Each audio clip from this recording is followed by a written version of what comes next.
rules that apply in normal life, you know, about being on time, about crossing your T's and dotting your I's, all the stress of being dyslexic in a word-based society sort of drift into the ether when it's myself and the oil paint, because then all that is then is about composition, it's about colour, it's about action, it's about gesture. There's no right or wrong, you know, it's just pure freedom, pure joy. And so then I'm ultimately pleasing myself, I suppose. I'm looking for things like balance, and colours, often colour.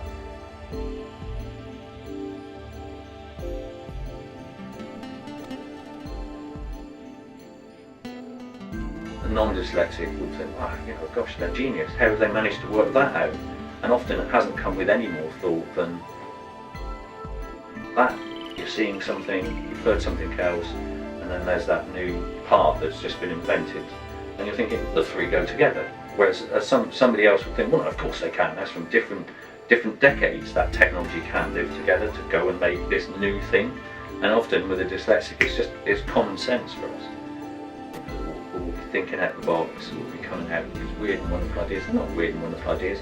They're just a collection of thoughts based on a different way of thinking, where we're not just taking in small bites of text or information. We're constantly looking to find balance in what it is that we hear and see. We're constantly trying to make sense of it, I suppose. There's a really active engagement of what's going on here that comes from dyslexics, that maybe doesn't come from a more sort of, I don't know, passive way of thinking.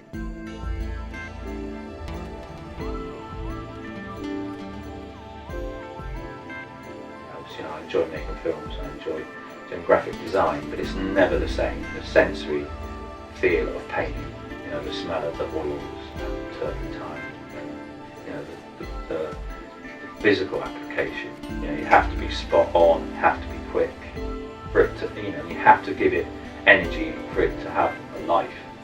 And that blank canvas is not at all frightening to me. That's just beautiful to unpack. I've got a couple actually I'm going to set about doing. It's actually just to take them out of the casing and just flick them like a drum. That sort of already just gets me sort of senses going. And then just the freedom to express in colour is, yeah, wonderful. Often when you're dyslexic you are bright, and you'll often be quite hard working and tenacious. You'd have experienced you know, embarrassment at school, humiliation perhaps from teachers. You'll appreciate that you're slightly different than others, and that to achieve you have to work doubly hard to get by. Those sort of things, that tenacity, stands you in good stead later in life, because then you're not used to things coming easy. You're used to, if this is going to get done properly, I'm going to have to work really, really hard at it, which is a good thing.